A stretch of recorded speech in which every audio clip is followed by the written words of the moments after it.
une question qui divise. Faut-il rapatrier les enfants des djihadistes français bloqués aujourd'hui en Syrie ? François Hollande est intervenu dans ce débat hier. Il souhaite une accélération des procédures de retour pour certains d'entre eux. A-t-il raison, Jean-Michel Apathy ? Oui, François Hollande a raison. Il a été très critiqué hier, notamment sur les réseaux sociaux, parce qu'il a reçu les familles de ces enfants de djihadistes français. Il a été très critiqué parce que beaucoup y ont vu une intervention politicienne. Puisqu'il peut embêter Emmanuel Macron, il le fait. Mais je pense que la critique est assez déplacée. Elle tombe à plat parce que ce qui est en jeu, ce sont des principes. La situation est complexe, vraiment, et douloureuse aussi à certains égards. Il y aurait, on est sûr de rien, dans des camps en Syrie aujourd'hui, 200, 300 enfants de djihadistes français qui ont été rejoindre Daesh. Ces enfants sont soit orphelins, soit avec leur mère dans des camps. Leurs familles qui sont en France, c'est-à-dire des grands-parents, des tantes, des oncles, essaient de rapatrier ces enfants et le gouvernement... Et qui n'ont pas de lien avec le djihad. Non, les familles n'ont pas de lien avec le djihad, évidemment. Vous avez raison de le préciser, Nikos.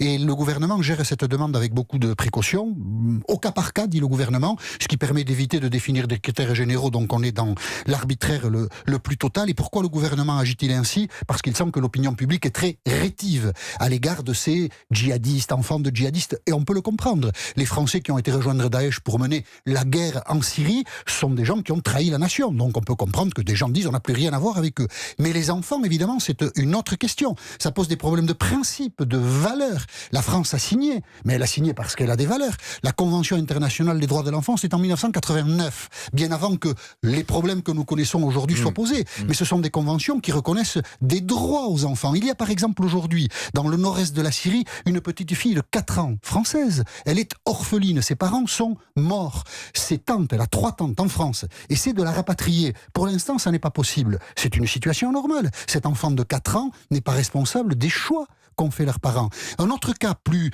difficile, peut-être, je ne crois pas, mais mettons qu'il soit plus difficile.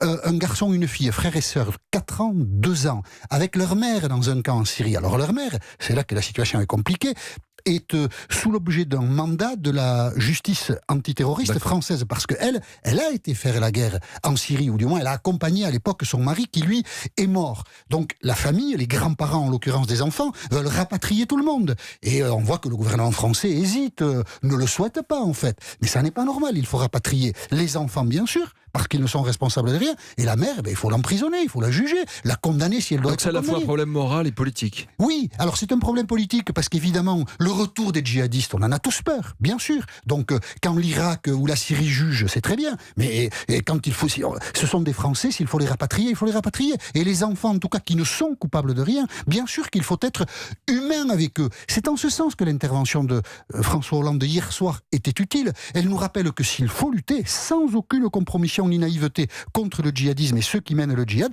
il faut le faire en respectant nos principes et nos valeurs, parce que sinon nous y perdrions la raison d'être qui fait que nous menons le combat contre ces totalitarismes. Nous sommes une démocratie et nous vivons avec des principes et je le répète, avec des valeurs.